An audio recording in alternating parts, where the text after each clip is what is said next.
fechas que marcan un antes y un después en la historia, ¿no? Bueno, hoy vamos a hablar de una de esas. Un día que sin duda dejó una huella que todavía sentimos en todo el planeta. Y esta frase que vemos en pantalla, la verdad es que lo resume todo.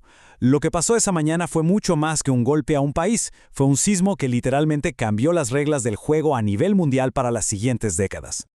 Así que, para entender bien a fondo todas las consecuencias, esas que todavía vemos hoy, tenemos que hacer una cosa primero: volver a ese día. Hay que recordar qué fue exactamente lo que pasó en esa mañana tan trágica. Y bueno, ¿quién estuvo detrás de todo esto? El grupo responsable fue Al-Qaeda, una organización extremista que planeó y llevó a cabo una serie de ataques perfectamente coordinados que, la verdad, tomaron a todo el mundo por sorpresa. Entremos de lleno en la secuencia de los ataques. No fue algo improvisado, para nada. Fue una operación planeada al milímetro donde se usaron 4 aviones comerciales, pero no como aviones, sino como armas. La cronología de esa mañana es impresionante. En menos de 2 horas, el mundo entero estaba viendo una catástrofe en vivo y en directo. Todo empezó a las 8:46 de la mañana, el primer avión choca contra la Torre Norte. Tan solo 17 minutos después, a las 9:03, el segundo impacto, esta vez en la Torre Sur. La gente miraba las noticias sin poder creer lo que estaba pasando. Pero no terminó ahí. Poco después, el ataque llegó al Pentágono, al mero centro del poder militar de Estados Unidos. Y por último, está la historia del vuelo 93. Ahí los mismos pasajeros se rebelaron y gracias a su intervención heroica, el avión se estrelló en Pensilvania antes de llegar a su objetivo final en Washington, D.C. Y el costo humano fue terrible. Casi 3.000 personas perdieron la vida. Es un número que estremece. Y no eran solo de un país, había gente de todas partes del mundo, de todos los orígenes. Es una cifra que, aunque es enorme, apenas alcanza para dimensionar la tragedia y el vacío que dejó. Esta frase es clave para entender todo lo que vino después, porque el golpe no fue solo físico, el impacto psicológico fue instantáneo y global. Pensemos en esto. Las imágenes de las torres cayendo se transmitieron en vivo a todo el planeta. Esa conmoción, esa no tuvo fronteras. Claro, después de la conmoción inicial, vino la acción, y fue una acción rápida. Así que ahora vamos a ver cómo la respuesta de Estados Unidos a estos ataques cambió por completo el tablero de la política internacional. La respuesta fue contundente. Se declaró la guerra contra el terrorismo. Y esto es importante. No era una guerra como las de antes, contra un país específico, sino contra una red, una idea que se extendía por todo el mundo. El primer paso, casi inmediato, fue la invasión de Afganistán, con el objetivo de desmantelar a Al-Qaeda. Años después, esta guerra se extendió a Irak. Y estas decisiones, estas 2 invasiones, marcaron el rumbo de la geopolítica por los siguientes 20 años. Pero ojo, la guerra no fue solo allá, en el extranjero.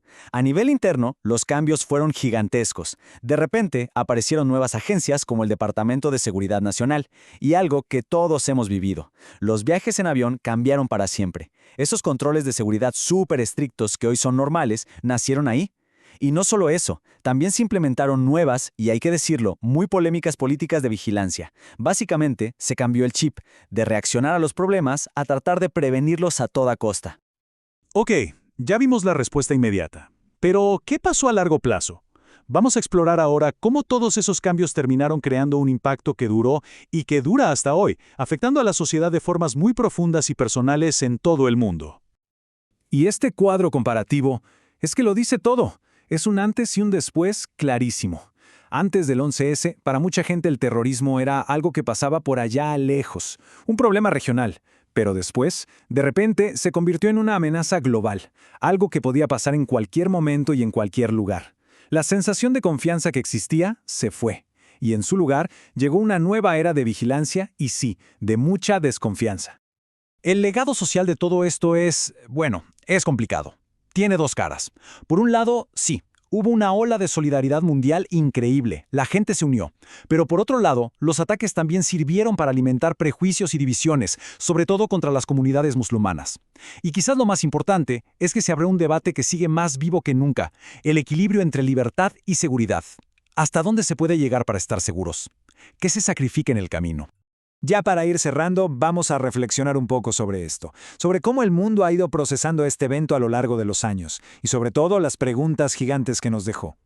Y fíjense qué curioso. Justo 10 años después, en 2011, pasaron dos cosas muy simbólicas. Primero, se inauguró el Memorial y Museo Nacional en Nueva York, en la Zona Cero, un lugar para no olvidar. Y ese mismo año, fuerzas estadounidenses localizaron y abatieron a Osama Bin Laden. De alguna manera, con eso se cerró un capítulo muy importante de la historia que empezó esa mañana de 2001. Y nos quedamos con esta pregunta, que es la reflexión final. Si lo pensamos bien, más allá de los edificios, de las vidas perdidas, ¿fue esto un ataque contra la idea misma de libertad y seguridad? Porque el 11 de septiembre hizo más que derribar torres. Lo que hizo fue inaugurar una nueva era, una era mucho más compleja a nivel geopolítico. Obligó a todo el mundo a pensar de nuevo en esa línea tan delgada que hay entre la libertad y la seguridad.